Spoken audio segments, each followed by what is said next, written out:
Hello and welcome everyone to the Driving Loaded podcast, where two former Army Rangers provide insight to their life post-military, a unique perspective on life, family, and careers. Buckle up and enjoy the ride.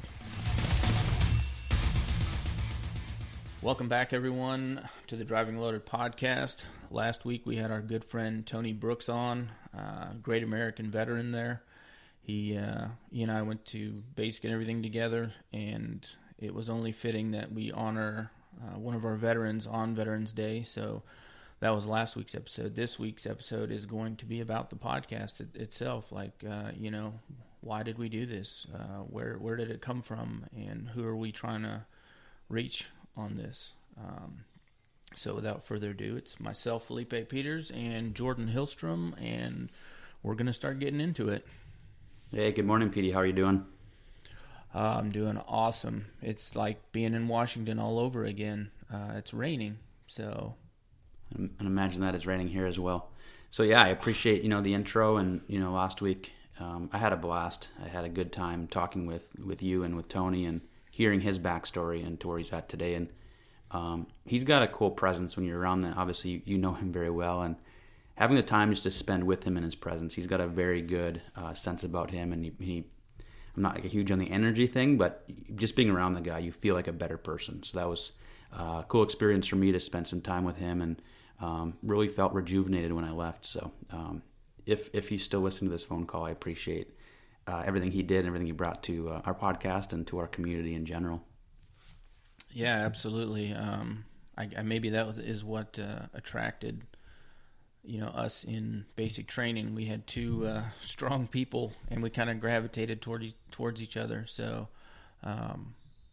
you're talking about that energy. I think that energy was there, from for us from basic training all the way throughout, till we got to 275 together. So, yeah, outstanding individual. Can't say enough good things about him. For sure. So, obviously, we kind of broke the typical rule of podcasts, and you should spend time explaining to your community or your potential community of what the podcast is about, the origin stories, and kind of what the purpose behind it is. So obviously we jumped the order a little bit to make sure we're practical and intentional about Veterans Day and when we decide to start this. So I'm all right with that. You got to be flexible in life, and that's what we're going to do here. So kind of giving some context to what we're doing here is originally I was going to start a podcast. I've been wanting to do this for a while, and we started a company maybe about 18 months ago. And the more I've been in this marketing world, I'm feeling like I have some value to add to my constituents or my market, if you will, and in an indirect sales. I don't want to just sell them on stuff. And I didn't really know how to, approach the podcast, though. So as I started brainstorming, I had been in that same time trying to recruit veterans to our organization to be owner-operators, essentially, to sell our product. And so as I sent a flyer out and had it distributed on different social media platforms, Pete had responded to it. So I'll kind of give a minute here to kind of have Pete explain where he was at, why he responded to that, and then we'll kind of go deeper into the podcast itself. Yeah, so I was actually a few months away from getting out of the Army. I was medically retired, and I had some things lined up already, for work and everything, and going to school next January. But on LinkedIn, I saw the flyer that Jordan had posted, and veterans hiring veterans, and gave a description of the job and everything. And so I decided that, hey, I think this could be a good relationship. This could be a good opportunity. And so I just contacted him, and kind of snowballed from there, pretty much. And we were in the same platoon for a number of years together, so we did know each other before this. But just being around another Ranger buddy is you immediately have some sort of connection there, which is good, and that bond that's there. And so we just got going back and forth, and I don't know if it was you, Jordan, that brought it up or me, but we talked about a podcast, and I'm like, man, I've been thinking about doing that. And we said the same thing to each other, like, holy cow, well, would you want to do it? Absolutely. So I think we timing there was really good as far as when we met and everything, and kind of where everything has fallen into place at this point. No, for sure. And when we started talking, the synergy we had, and with like not just because our paths had crossed in life, or we have some similarities and whatever, but the direction we're both going in life right now with not just vocationally, but the idea of truly finding restoration in our lives in every facet. I think this is one thing that's kind of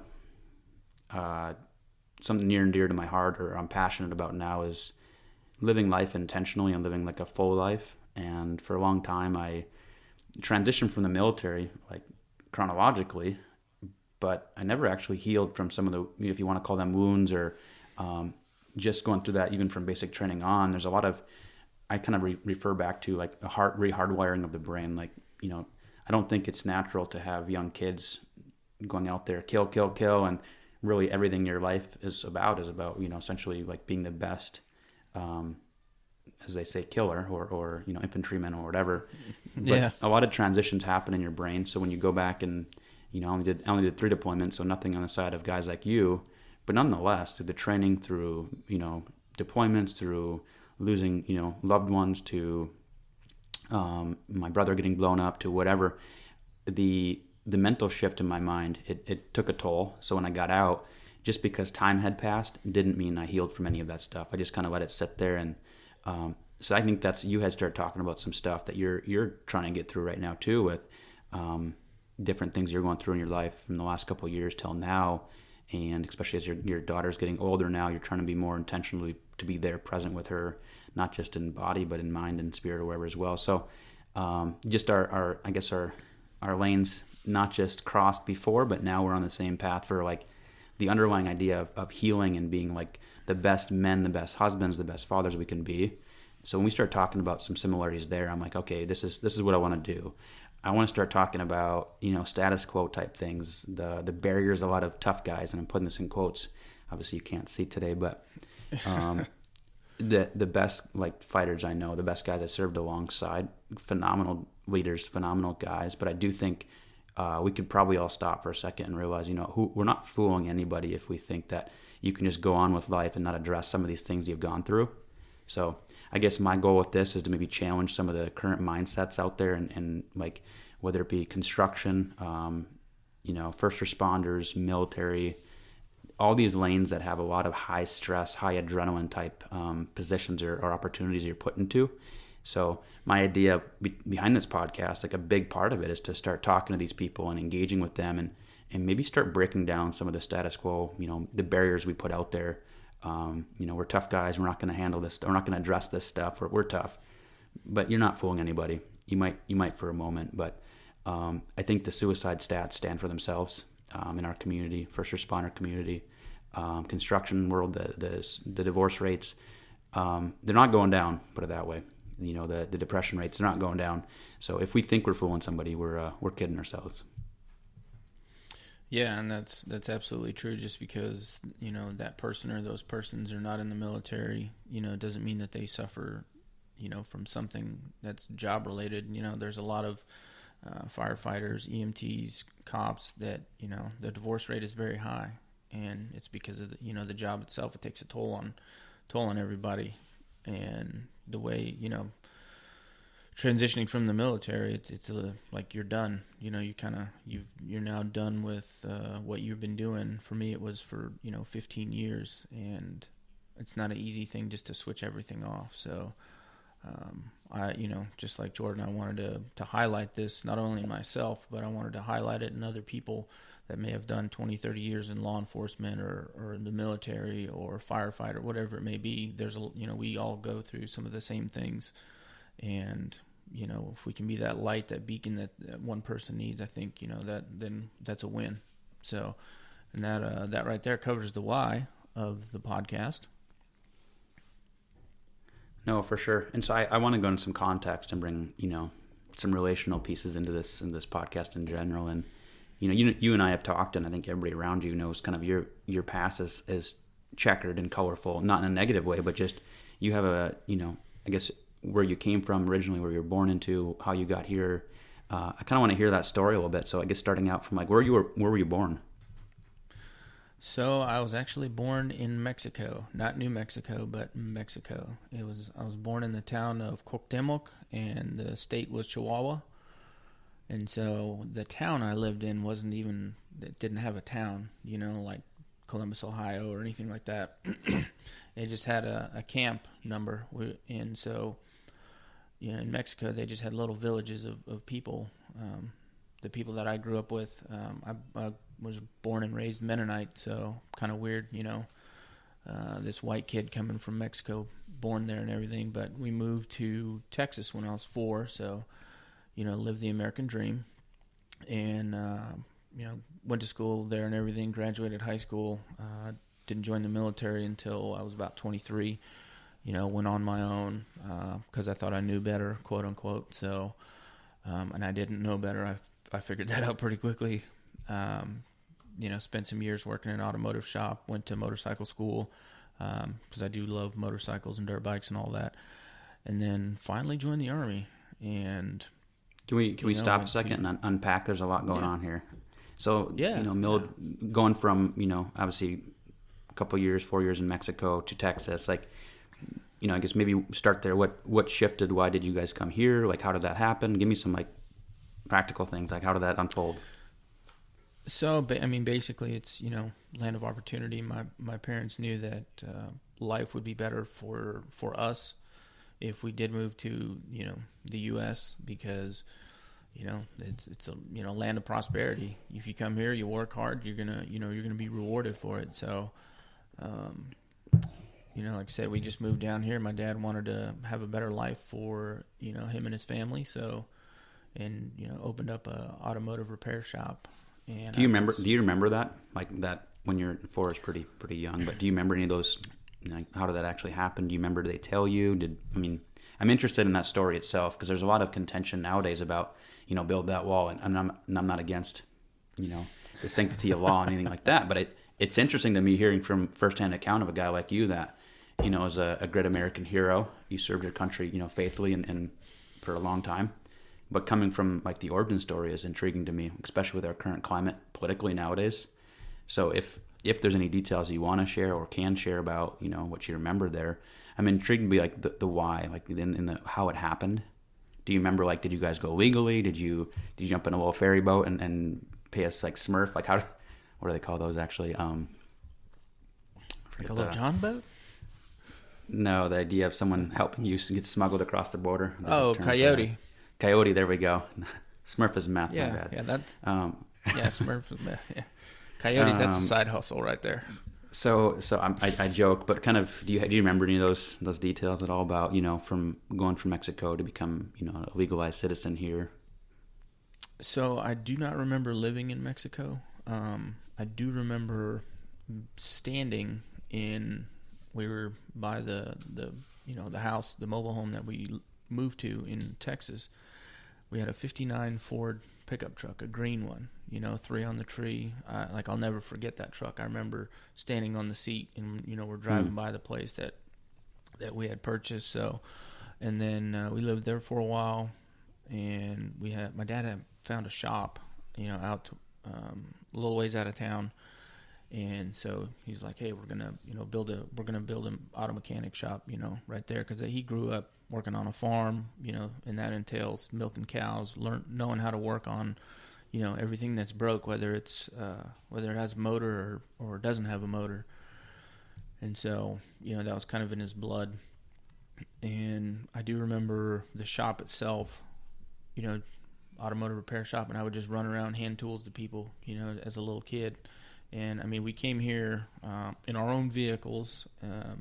99% positive that after a while we were not allowed to be here anymore, but we paid into the system. We contacted someone that would help us to get our resident alien or green cards and all that stuff. And so over the years, through lots of times going to Dallas, paying them a lot of money, finally got our green cards, and then we started working our way up. And it was my senior year in high school.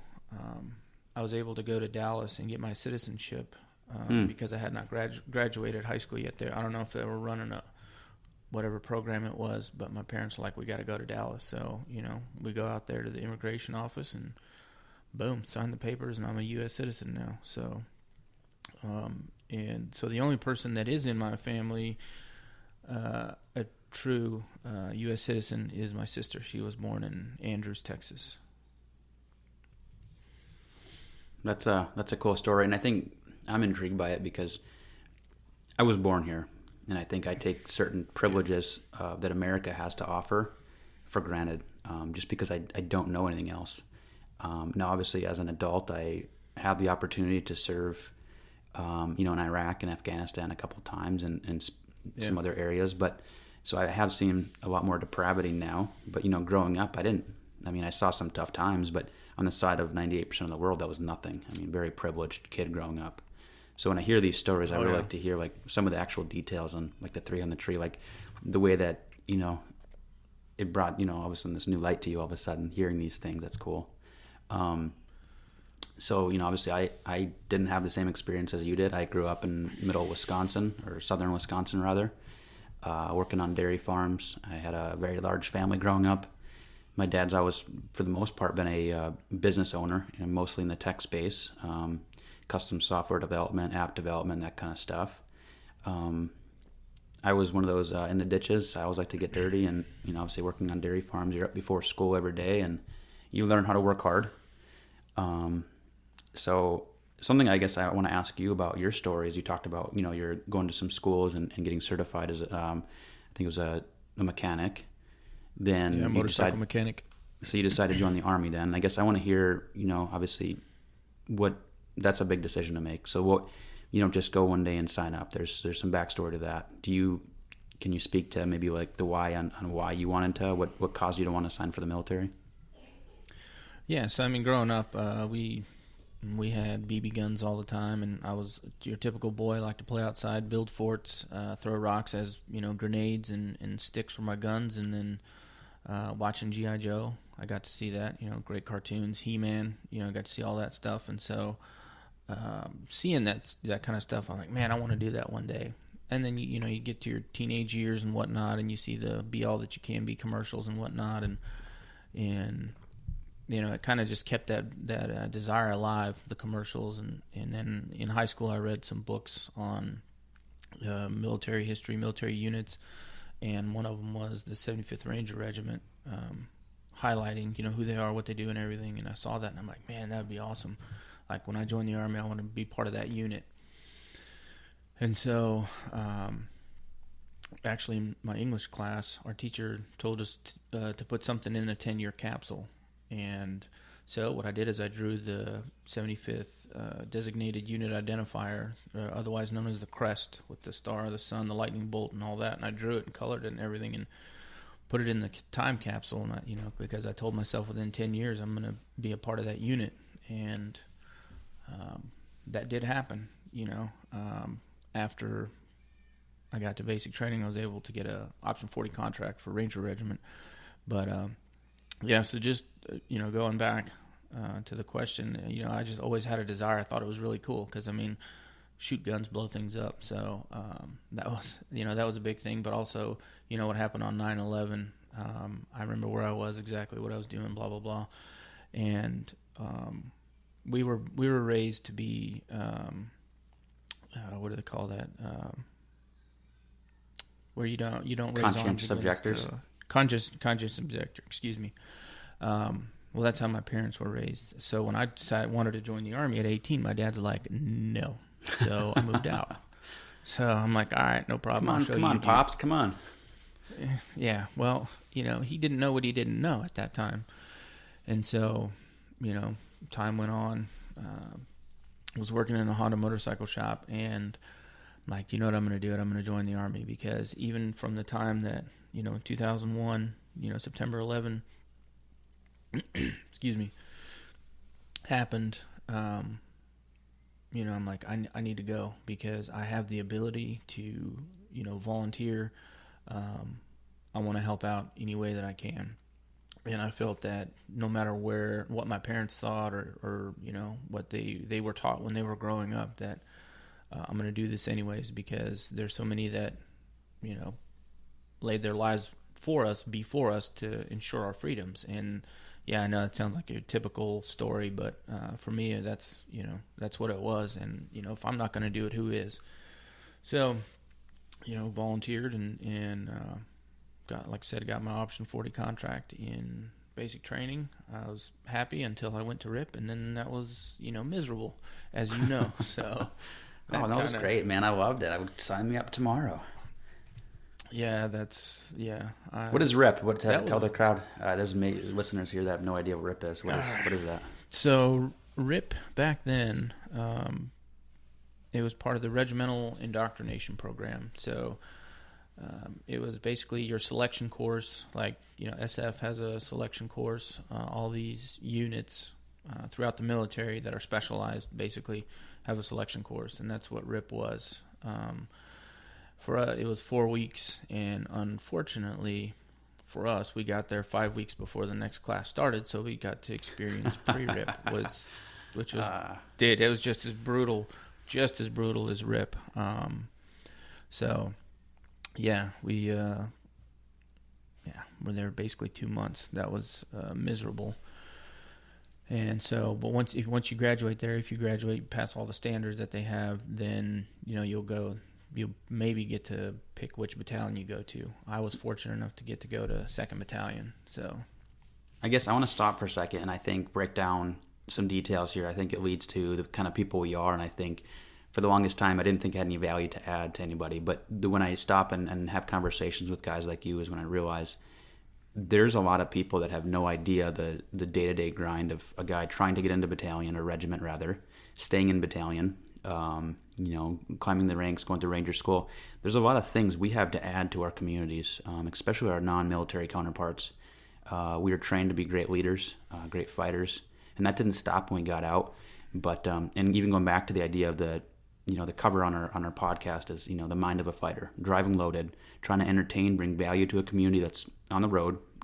People listen to podcasts very frequently when they're driving, so that's kind of the context of driving loaded.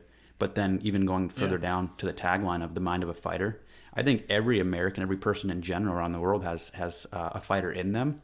Oftentimes, they don't know how to activate that fighter in them. And so when we started talking, that's where I truly think we provide value, is helping people understand that we all have a fighter in us.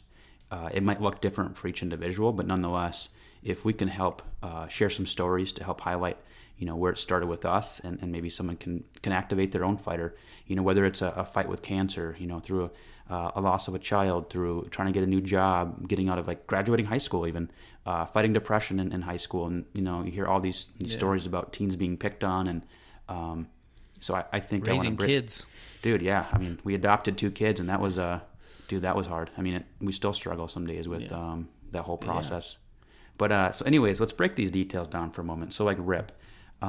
Each story, each person that goes through the dynamics change some because the cadres change, and each personality cadre that gets picked for these opportunities are typically selected for a reason. They bring something to the table that is of value to vet out potential candidates to get into regiment. But I remember it was the first day for me when we got there, and obviously there's a lot of anxieties that you already have from any new opportunity like this. I wanted to be a ranger since 5th grade. This is obviously a big day for me.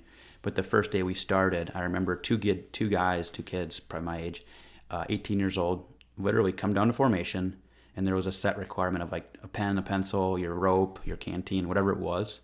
And I remember one of the guys standing next to me. He didn't have one of the either a pen or pencil, and he got kicked out for a minute detail. And dude is phenomenal, very squared away. But they were trying to show us the idea of attention to detail. The small details build a big picture. And if you can't get those small details right, how can we trust you with, anything on an actual true mission? And there's a lot of details that could potentially get somebody killed.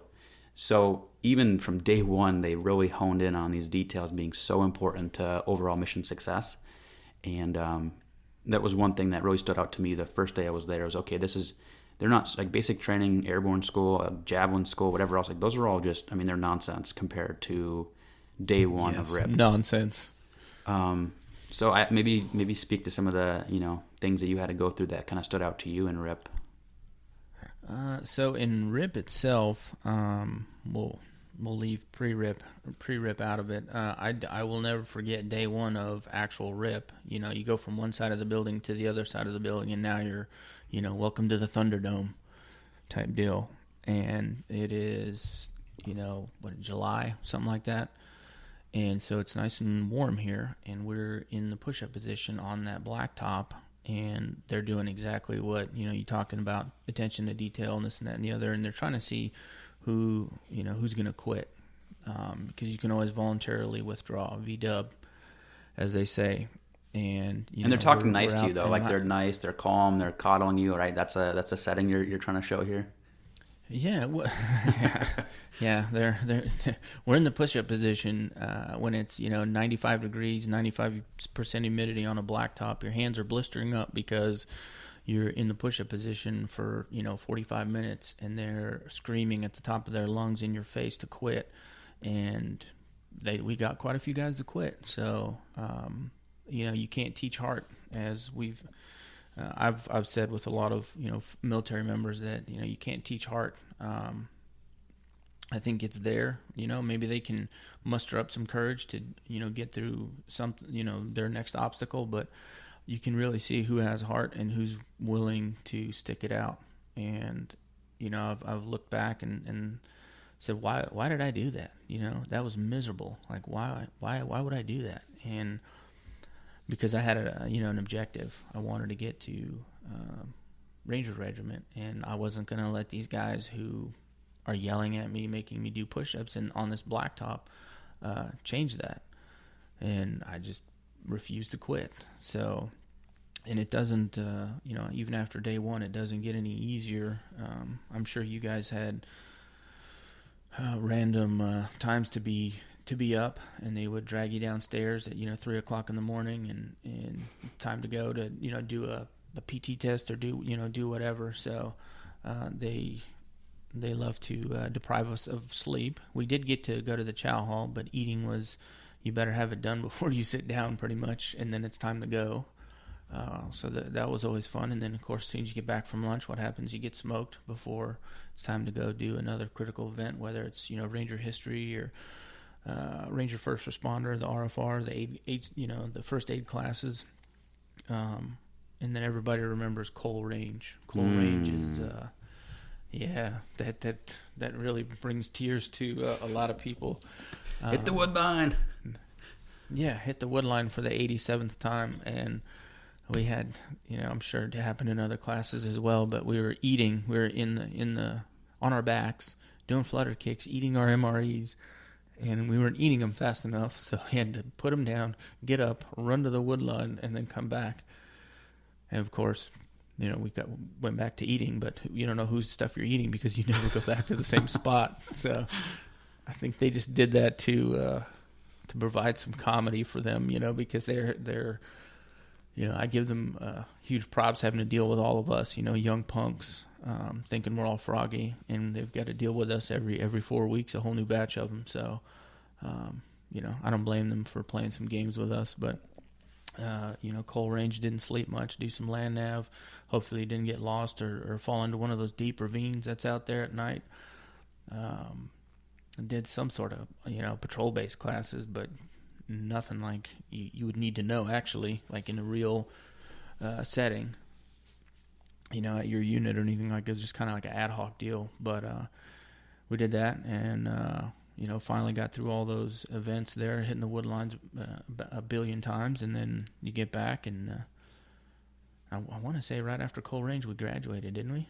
If I remember right, I think that was a sequence, yeah.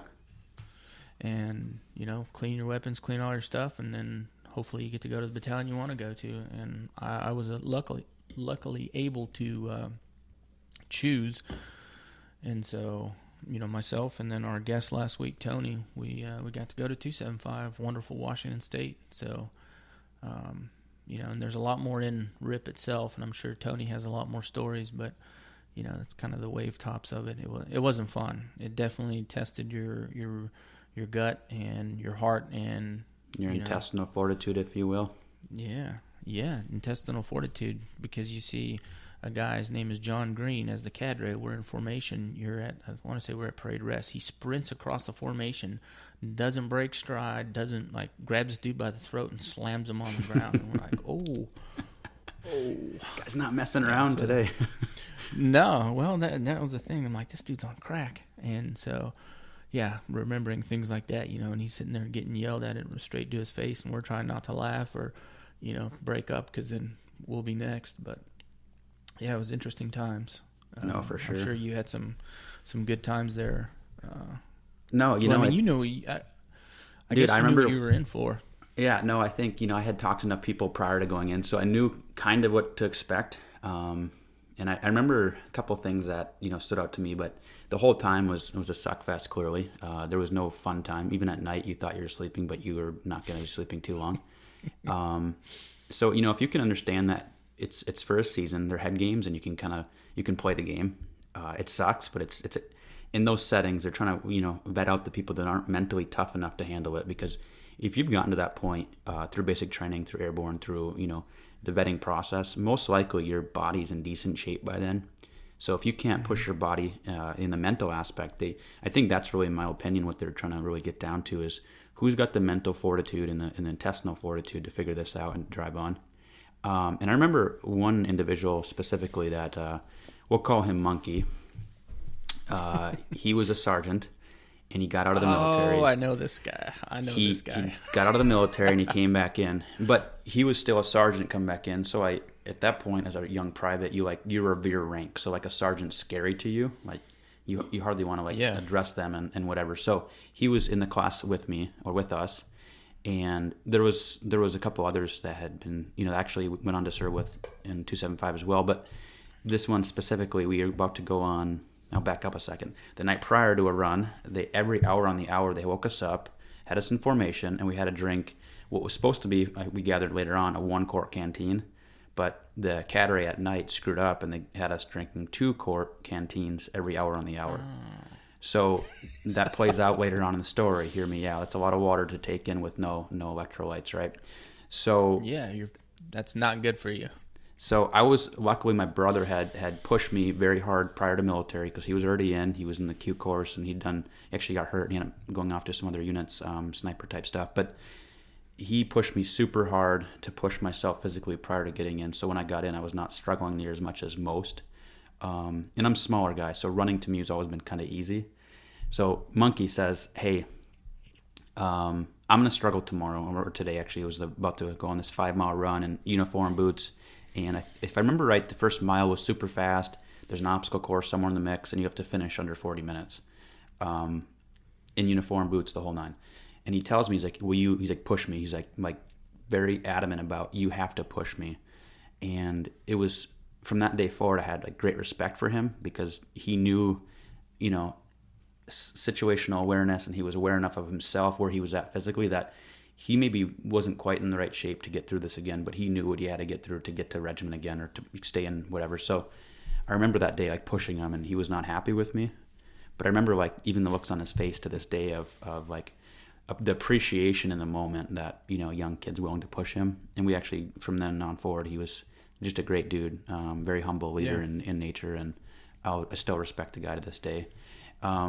But those are the kind of stories. So we were running anyways, and I think what they gathered is, because of the amount of water we had flushed through our systems, they had and it was a very hot day too. Obviously, it's not humid or anything in Georgia. I think it was July, but I don't remember actually when I went to RIP.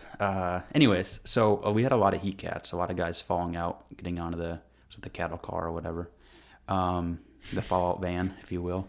Yeah. But I remember that day we had a lot of people hitting the deck and getting picked up, getting dropped from the course. And I remember a couple cadre talking, they didn't think probably anybody was hearing or listening, but I remember them talking how much water did these guys drink last night? And that's when they decided so they had to drink 2-quart canteens, and they realized that they had screwed up on the orders on how much water to have them drink. So a small detail caused big ramifications for a lot of people. But I remember some of those, the stories from Monkey, and just the way that day went, and thinking we get kicked out of this course for missing a pen or pencil, and these guys are like screwing a kid, like people's lives up forever. Like they planned their whole life to be a ranger, and all of a sudden because this other cadre screwed up, now these guys are not going on with whatever. That was pretty pivotal in my mind to look at things from a broader sense. But yeah, it was a tough course, and I think going back to my earlier days of being in fifth grade was the year I decided to in my mind where I wanted to be a ranger, and then I had a teacher, Mr. Dean. He was a Vietnam era veteran and very pro-military, pro-America, all that kind of stuff. He talked about this guy named Francis Marion. I back then had no idea who he was, but he talked about conventional warfare and the Revolutionary War, and something that stood out to me because of my personalities. I was status quo. I have a hard time like always just fitting direct rank and file, if you will, with the status quo. So he was the kind of guy that really like that teacher, and then the idea of this guy named Francis Marion, and then how he fought and combated the idea of conventional warfare. And there was some articles written about his cowardice and the fact that he wouldn't stand toe to toe with individuals in open fields, and certain individuals that couldn't get over their pride in the way that things have always been done. So we're going to do it that way too. Meanwhile, their troops are getting just whacked out there because we're not equipped, we're not trained, we're not prepared. But because we know something to be the way to do it, and that's what we're going to do. So he was like my biggest, like idol, if you will, from military days. That doing some research on him, did some reports growing up on him in different grades, and then The Patriot comes out. So obviously it was like kind of, in my opinion, helped seal the deal. Helped seal the deal. It was a good movie, and probably one of my favorites to today. But anyways, then fast forward a couple of years, 8th grade happens. That's when 9/11 hits. I'm a young kid still, but I remember it like it was yesterday. It was a very pivotal moment in my life. I always had this idea of joining the military. That happens, and it was done. I had to. So I had obviously a few more years to wait out, but 18 years old comes, or just turned 18, still in high school. But anyways, getting the delayed entry program with an option 40 contract as well, and so from there it's kind of it's all history. Yeah, and I mean, I find your story very interesting because it's we're two different people from two different states, two different worlds, two different cultures, but yeah, we both came together on the the same thought, the same desire. Like, hey, I want to go. I want to go serve my country, especially even after you're in 8th grade and you see that happen, and you still want to do that. That's to me that's. I mean, I don't know if I would have done that in 8th grade or had those thoughts in 8th grade. And I think all I cared about was going out and shooting my gun and riding 4-wheelers and whatnot. But that's kind of what this podcast is all about, going through people's lives as far as what do they think, what are they why are they thinking this, why are they doing this. There's tons of people that you're just like, hey, I don't understand how they do that job, and they just continue to do it over and over and over and over again. No, what that's you say, Jordan. No, I couldn't agree more. And something I want to kind of contextualize here is I had no clue of, like, I didn't have any relationship, friends, family that I knew of in New York or in any other, on the plains or the Pentagon, or I didn't know anybody. But it was very, like, in my mind, someone's lives were affected, and if we're truly a country, and if they're affected, we should all be affected. And looking back now, I mean, it's almost impressive that I had the foresight then to think about it that way. But it just probably my upbringing, the way my parents raised me, I don't know. A lot of the guys I grew up with served in the military as well, so I think it just, our community in general was very, Wisconsin, very patriotic group of people that we associated with, and it obviously affected a lot of us young kids then. But something that I wanted to bring up was last year I went to New York, and my younger brother and I went to a hockey game in Long Island, and craziest bunch of mofos I ever met at that game. It was out of control, but it was amazing. But anyways, after the game, we ended up talking to these younger guys, and we started talking, and they're like, "Oh, where are you from?" And went through some of the history, and as we were talking, we find out some of these guys' parents had lost their lives on 9/11, and obviously, we talked about it, and I apologized, and then was sympathetic to them, but I went on to tell them, I didn't know your parents, I didn't know you, but because of the loss of their lives, I decided to join the military. And, I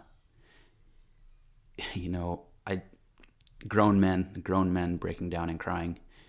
And Yeah. the idea of this, the connection in America, how strong our bond in our country really is. A complete stranger joining the military for the idea of somebody else's parents being killed. And there was like 20 grown adults hanging out, and we were talking about it. And, grown adults crying about this. And it's years removed now, right? I mean, it's a whole generations has raised since that's happened. And these kids were 3 years old when that happened. And anyways, we talked about it for a bit. And to me, it like really, like the media really portrays right now this divided country, and it's all broken and shambles, but it's really not. There's a lot of good people that love each other, that are really caring for each other, still doing good for our neighbors and whatnot. And I think the media wants us to believe a lot more negativity is really out there, and that we're so divided. But there's so much more cohesion than we really understand is actually in place still. The American dream is a very resilient one. So I'm excited about our connection back from years ago. We finally connect again. We start talking about this stuff, and it really revitalized, rejuvenated the idea of this. Is like we have to be the torch bearer. We have to start bringing this story, these stories out, and help people connect dots. There's so much good that's happening, and if you don't highlight it, it's not oftentimes told. So it's interesting to me. Yeah, and then we talked about this on the episode with Tony, that he has family members that they were in the military, and he doesn't know anything about them, or know anything about what they did, and that's where our generation should go back and either write a book or write it down somewhere for your kids to read about one day, because if we don't pass it on, then it dies. Yeah, we do have a great country. We do have a lot of people that are unified, and just had to stop there for a second. Cut out. Yeah, I've been having trouble with my internet.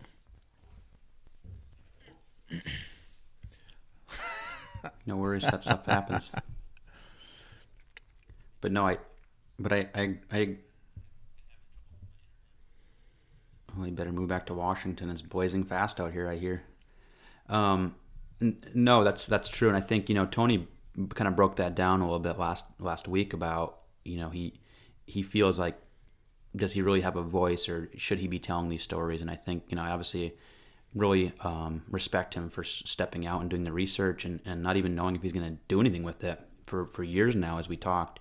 So the fact that he's getting to the point now of wanting to write this book, and the execution of that is obviously, it's a big task to do something that's well articulated and put together in a very well manner. It's not or a good manner rather. It's not overnight task. So I appreciate what he's doing, and one day I don't know if I have a story that's worth telling, but I think micro stories, even in these settings, are definitely going to be important for someone to hear. If nothing else, between the two of us, we're getting our therapy session in for the week, so I'm good. Yeah, absolutely, man. I really look forward to this because we tell stories, and then like Tony's telling stories, and it kind of jogs my memory, and starts to aggregate those pictures, those thoughts and times of when we were privates together, and all the shenanigans that we had. And it's like I think at some point my daughter would like to hear about that, or even my my family, because I didn't really talk much about what I did in the military, especially to my mom. How mom is. She gets nervous about everything. So if you don't go to Walmart without, like the 5 W's, it's like she wants to know exactly what's going on. So my mom's been a train wreck pretty much since I joined the military, and she eventually figured out what I did, and I tried to keep it from her as long as I could. But the thing is, if I don't go, is someone else going to go? So at least I went and did that, and now I can share these awesome stories, with everyone. If not just you and I, well, then it'll just be you and I. Great therapy session. No, for sure.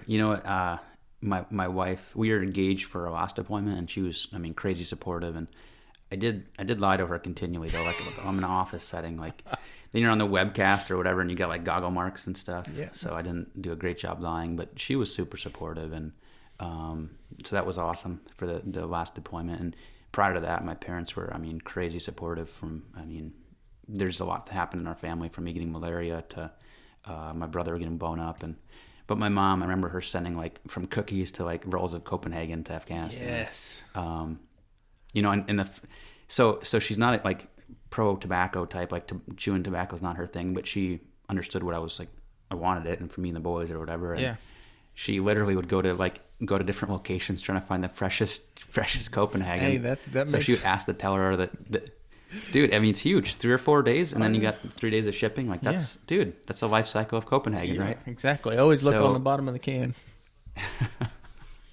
But the fact that my mom is actually going around different locations looking for different dates of Copenhagen, if she ever hears this, she's gonna be pissed that I'm telling the world. But whatever.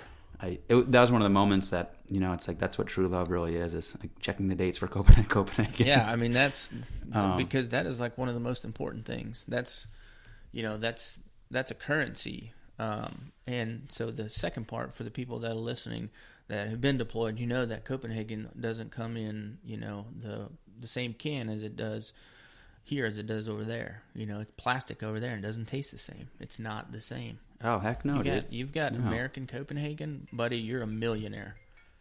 There you go. Somebody's calling you. Work doesn't stop. No, work never stops. No, but so that's kind of some of the stuff that stands out to me. And I know, as we get further into this podcast, we'll tell more stories. We don't want to, bore people with things that you've done a lot cooler stuff and a lot cooler missions and a lot better Copenhagen stories. So I don't want to sit here and bore you too much. But I guess the idea of this is, even going back to, I get out of the military, I get a degree, I start doing some IT work for a bit, and then I join the State Patrol of Washington.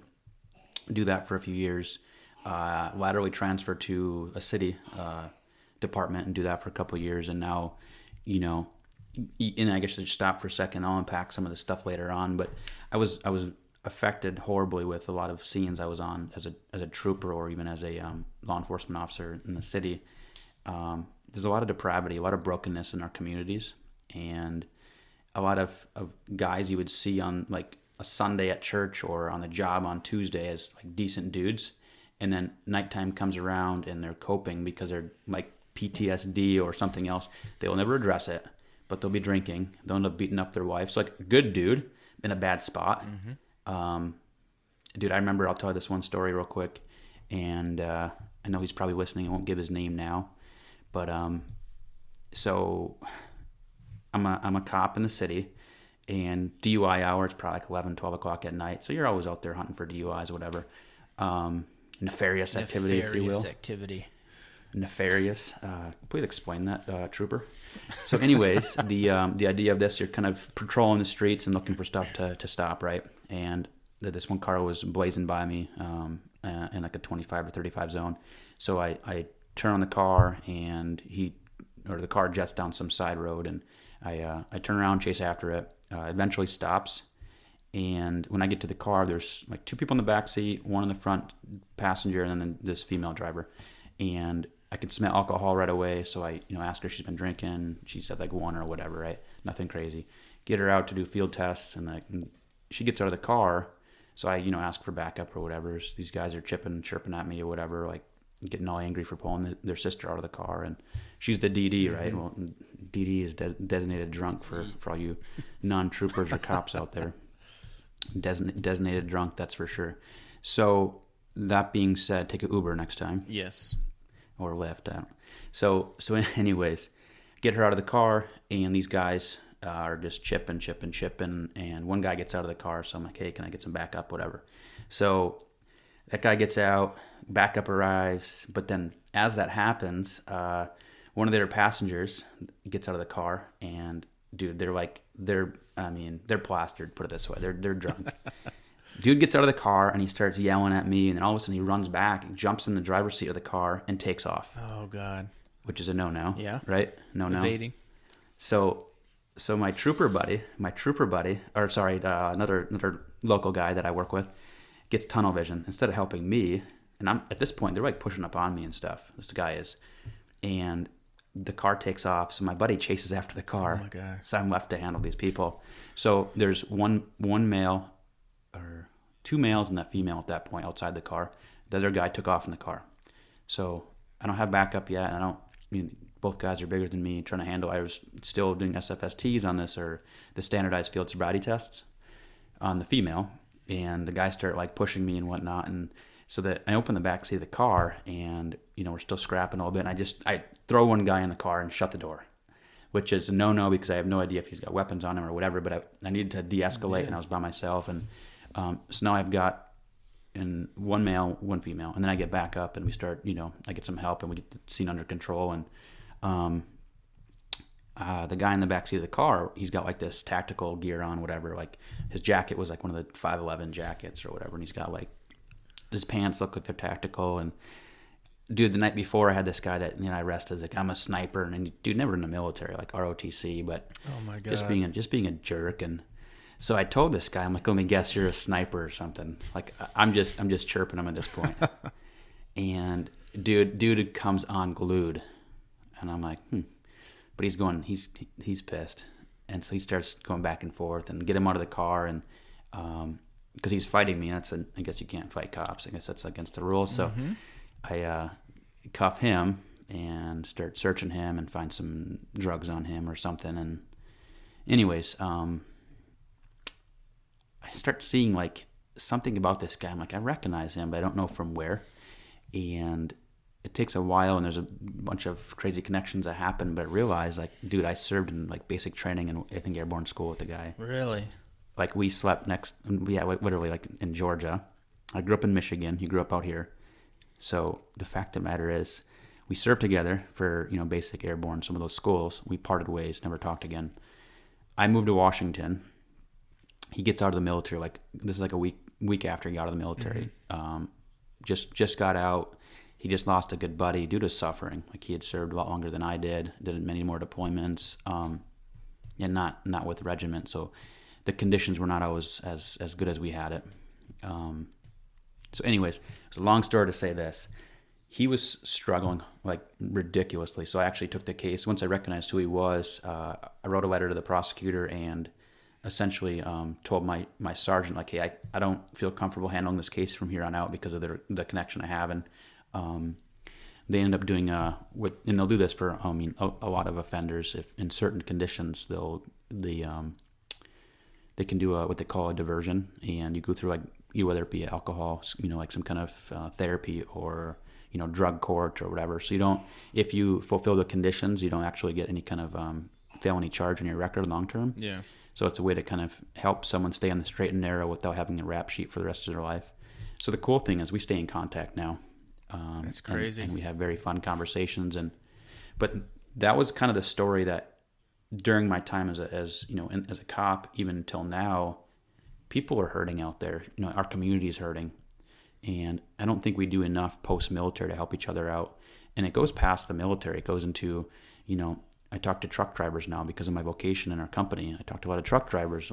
I work in the construction environment. There's a lot of not just bad attitudes, but depression and people with suicidal ideations and a lot of stress from the home front, marriage issues, and just a lot of darkness that happens. And it doesn't get addressed in a lot of communities. And so that's kind of where my passion is like, let's break down this status quo of being, like I'm a tough guy, I can handle it, until you can't. Yeah, absolutely. And that's, as we start talking, I think I want to drive this podcast towards pushing against the grain of what people might feel is comfortable. Even like someone's going to hear this and say, this guy knows nothing. All the while, he's probably got some baggage. He's probably throwing one back right now just to, mask that pain. Oh, yeah. So, you can attest to this. You've had some history yourself. I don't know how much you want to share about it, but... Yeah, I dealt with a lot of issues over the years. I think we'll maybe dedicate a later time to kind of delve a little bit more deeper into that story. But yeah, through the military, for life changes, graduating high school, moving out on your own, paying your own way, joining the military, within, I don't know, a year and a half of being in the military, you're deployed, and, there's a lot of things happening, life changes happening, and you come back from a deployment and you're a different person, and even your family recognizes that, it's not saying that there's something wrong with this person. It's just they've gone through a traumatic experience. And, all those life changes, it wears on you. And this directly translates to somebody that's a nurse, a doctor, a lawyer, a truck driver, whatever. It's the same thing. They have to, at the end of the day, take care of their family. Like you said, there's marriages that struggle. There's people that struggle, at their work. They don't like their boss. They don't like their coworkers or whatever. Well, guess what? We had those same issues. We didn't always like our team leaders or squad leaders or, all that. But that's life. You have to learn how to navigate that. And there's a lot of alpha males out there and big strong guys or whatever, but they have emotions just like everybody else does. Everybody has emotions. And for me, after my daughter was born, I'm like, holy crap, dude, I'm a mess. Like waterworks instantly. So which is good. I'm glad that I feel that way about her, and that those emotions are there because I want her to see those emotions, because I don't want her to grow up thinking that I'm some emotionless person. Because at the end of the day, your family, your kids, all they want is your time. And yeah, we may not all have a whole bunch of time, but what time we do have, let's focus that on them. And it's taken me a long time to get to where I am today. I've had a lot of hardships, a lot of ups and downs. I'll share part of the story. I had since September 15th, it was 2 years no drinking. So a huge milestone for me. Oh, right on. Yeah, man. That's awesome. Yeah, and I mean, I was like everybody else. I was susceptible to my thoughts and everything, and I just broke down, and I wasn't in control anymore. And it took a long time, and I finally, fell hard enough on my face to where I had to look up and say, well, this is the only way to go. So, it's still a struggle. It's not, since I stopped drinking, it's always a struggle. It is, but that's the way it is. That's what makes us who we are. We're able to fight against that and persevere through that. And, just because what happened to me in the military doesn't mean that, somebody like law enforcement or first responder, that their story isn't just as important, because they're going through some of the same things, whether they're deployed or not, because they stay here. They they're in your town, your city. And I'd be willing to bet that their story is very similar to ours, to a lot of military folks. And I think that we could find a lot of healing in telling our stories, sharing what we're going through, because I'll be the first person to let everybody know there's no secret. There's not a pill. There's not a juice that you can drink or take and then everything magically disappears, or it's going to make your anxiety, your depression, your whatever it is, your irritability go away. It's you yourself. You have to find what works for you as far as therapy, in a good, constructive way, not in a bad way. But then also talk to somebody about it, which we have a platform now. We can engage folks with our stories, because we've struggled just like everybody else has. And I think that it's a great opportunity for you and I, and for everybody else as well, to share with us. And no, that's some great points. And I think, to kind of piggyback off that thought, I'm not advocating that we create these safe spaces or wear safety pins. And this is to hold your big boy boots on, maybe. The idea of this is to live life and enjoy life, like to have a zeal and a passion for something. And so often I see these guys like myself. You're living life and you're just going through the motions. And I'm like, dude, this is not like this. There's way more to life than this. And so many guys I talked to and knew, it was like the same thing. It was like they weren't on fire anymore. And so my whole goal here is to live life, have fun, share some stories, have some good laughs, get some people on here from every walk of life, and just share life. And hopefully along the way we can, bring some people with us. And each week, as we kind of talk through these scenarios and have fun together, we're going to just see, some things that you're doing practically to win in business and in finances and your marriage and with your kids, and share tips together. Because ultimately, if we lean on each other like we had in the military or in other occupations, have the same thing, support structures. If we have a way to lean on each other in a community, we may not have all the answers individually, but together, collectively, there's a lot of darn information out there. Yeah, absolutely. and just like you said, doing it together, doing it collectively, that's the key right there. If we try to do it ourselves, which is what I tried to do for a long, long, long time, I Mm-hmm. ended up at the same place. I didn't get anywhere, so I had to raise my hand and say I needed help. So it's nothing Mm-hmm. to be ashamed of. It's nothing that it's like, hey man, everybody's got to take a knee at some point. So do it before something catastrophic happens, because that is not something that anybody wants. No, for sure, for sure.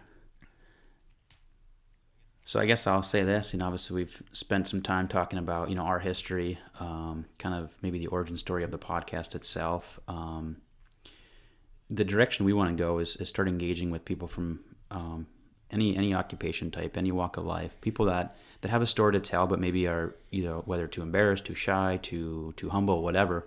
We want to start engaging with people that have a story that needs to be told, and we reaching out to people. But if you're hearing this and you're like, I have a story that I not sure if it's worth telling, like hit us up. Let's have a conversation about it, and I might push you and twist your elbow and then send you to Pete to have him do the same. But I think there's a lot of people that that I look up to today, that if their stories were told, even some of the small details and what they did to be a good leader, it's really going to help people in every walk of life, and not speaking just to military, but in an agnostic sense. We can drive a lot of value to our community to help raise awareness for PTSD and suffering, and a lot of communities lack leadership. True good leadership is lacking in a lot of circles, and we have a lot of people in our community that can really help provide a lot of value to the trucking industry, to construction, to the medical field. There's a lot of things we can help infiltrate, and something that I was talking to somebody recently about this. They're like, nothing ever good came out of a war. And I stopped. I said, yeah, there's a lot of bad that happens, but if you stopped and looked at the positive for just a minute, and I told a quick story about my brother getting blown up, and I went to Walter Reed in D.C., and there was things that were happening there in the medicine world because of the wars. They were spending a lot of energy on prosthetics, and 3D printing and whatnot has really evolved to help enhance the idea of medicine, and getting people back on their feet and rehabilitating them. And that's not just in the military, that's all over the world now, over the medical advancements that are happening. And not all of them are due to a war, but a lot of them are driven because there's a need for it now because of the war. So there's definitely a lot of good that's happening. Through war, a lot of negative happens with the brain and the mind.